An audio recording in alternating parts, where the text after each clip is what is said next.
For a long time, we thought retirement meant one thing: working and saving until we had at least $1 million or more into our late 60s. And honestly, that story kept us going on autopilot. Go to work, pay the bills, deal with life, busy life, and repeat, without really stopping to ask why we were doing all of that. But when we finally sat down and ran the numbers, the real numbers, something surprising happened. We realized that our lifestyle in Seattle suburbia was costing us about 3 times more than a similar life with much more sunshine and beautiful beaches abroad. That one comparison changed everything because it showed us that you don't need $1 million to retire. And today we will show you why and how seeing those numbers with more clarity helped us feel calmer, more focused, and more intentional about our health and our future. We want to be clear, at this time of this recording, we're not there yet. Yes, we still work. Yes, we still have responsibilities with our family. We're still launching our last 2 kids into adulthood, and life is still very busy. For us, this year is different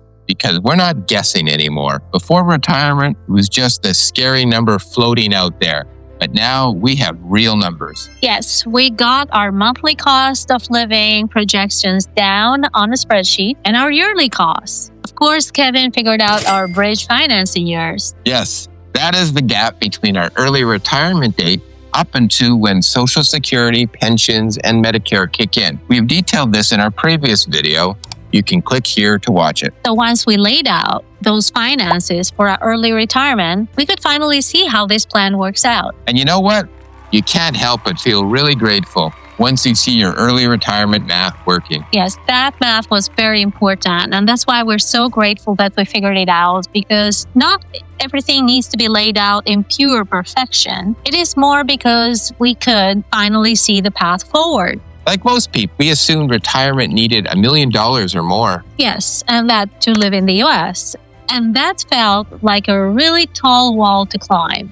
So we decided to think outside the box and look at how our numbers work if we compared cost of living to other locations. So in living in Seattle suburbia, where we're at, our yearly expenses were between $80,000 to $90,000 a year. And that's just normal life. Basic living expenses, housing, food, healthcare, transportation. But when we looked at living abroad in many lower cost countries, places like Greece, Portugal, those same categories, well, my goodness, they dropped to around the mid-20s or 30s per year. So instead of needing close to $1 million for retirement, we needed just a few $100,000s for our bridge years. That made a huge difference. Like between working forever, it would seem, into our late 60s, and hey, this might actually be possible soon. So it dawned on us that retirement finances don't have to be about how much money you save, but it could be more about how and where you live. So once we figured our retirement math, something else surprised us. Yeah, that part was big for us. We finally allowed ourselves to visualize how real retirement would look like each and every day. Like, what would a day in a life look like if we were to retire, for example, to Greece? A specific location you pick up and a specific day in the life visual that you dream with your spouse, not just a fantasy location. Yes, just a normal day in our retirement life. What time to wake up? How much walking to do? Like, for example, 15,000 steps a day, easily done by just walking downstairs to the coffee bar, to the butcher, the dairy shop, produce shop, the prop walk in the morning and in the evening, and then visualizing what do you eat, community projects we get involved in, and how tired we feel at night and sleep well after all that sunshine and walk and engaging conversations we've had in the day. Once we could see that day, well, our retirement plans got more fueled up and easier to take the next step. Because we stopped planning theoretically about this big project to plan your retirement, because now it seemed more manageable once we had visualized it, because we had seen already our day in the life in our retirement abroad. Visualizing our desired lifestyle made those big goals turn easily into small, very achievable steps. So one of them was, what should our health be like to be able to support this desired lifestyle? Maintaining and optimizing our health and energy before our retirement became one very high priority, very important step we're focusing even more on this year. Decluttering, super important for us to sell the home. Another step. Refining the retirement number became one step, and so many more that we'll cover in detail in the following episodes. And that is when we felt really focused, because now every step had a very important role to get us to that retirement dream lifestyle that we had envisioned. There's something important that we had to face while planning this. Yeah, that is super important, and that is health. Healthspan is not the same as lifespan. You might live a long time, but that doesn't mean you'll feel good about that the whole time. A lot of people spend their last years managing pain, medications, doctor's visits, procedures, and a lot of limitations in mobility especially. That's not the retirement most of us really want. So we are not just asking how long we might live. We're asking how long can we live well? Yes, living well is the most important part of our retirement math. So being more energetic and being more active in our life is not just something in a wish list. It's a necessity. It's a must at this point. And with age, insulin levels rise. You get closer to being a pre-diabetic or even diabetic if you don't live a healthy life with exercise and healthy foods built in. Yes, strength training also helps insulin work better. And it does lower your diabetes risk. And that's not just health. That's financial protection too. So healthier years actually mean lower medical costs and more freedom of mobility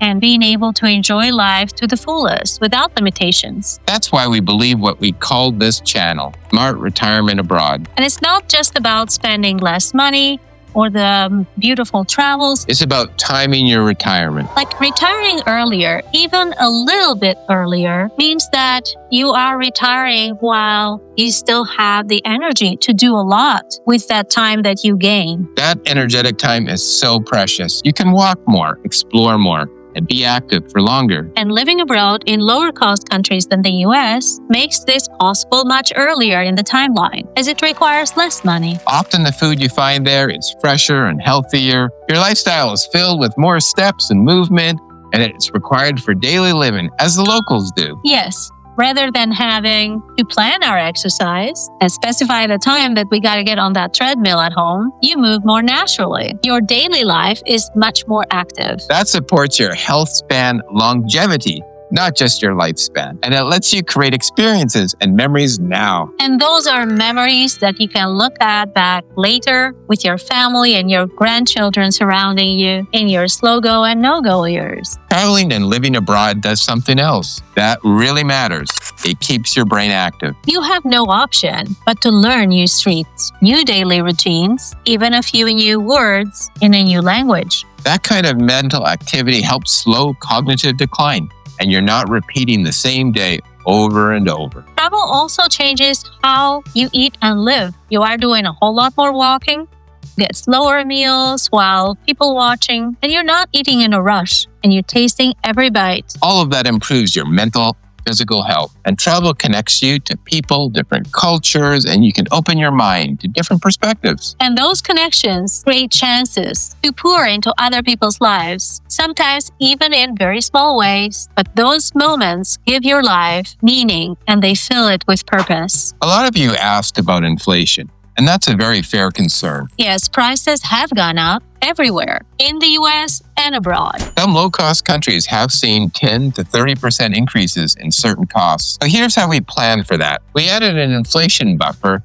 We assumed costs would be higher than today. We've included scenarios in our retirement budget spreadsheet. Being flexible matters a lot. If one place gets expensive, we can move to another. We have pinpointed in our list of other videos some of the low-cost countries we have considered and are preparing with our backup. And that is without sacrificing our desired lifestyle, the opportunity to connect, enjoy our retirement. The US, we plan higher costs during our visits. We're planning 3 per year, 1 month each visit. We have even modeled longer stays in the US if that is ever needed, just in case life changes. We don't ignore inflation.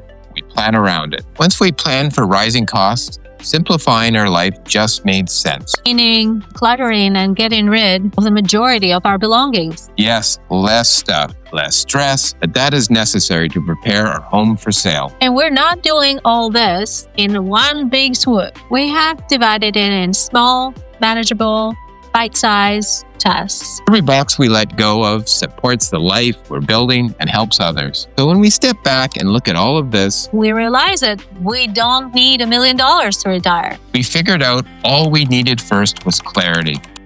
Once we saw the math, and once we envisioned the day in our life of retirement abroad, and did several exploratory trips, small steps became easier. And the fear of the unknown finally calmed down. Gratitude took its place. And guys, this isn't about life. Now, it's about living it while we still have and can have the health and energy that we need. Yes, we want to create memories now that we will carry when the no-go years come. And showing our family and encouraging you as well. And it's okay to think outside the box. Yes, not to rush and be reckless, but to plan carefully and be very intentional.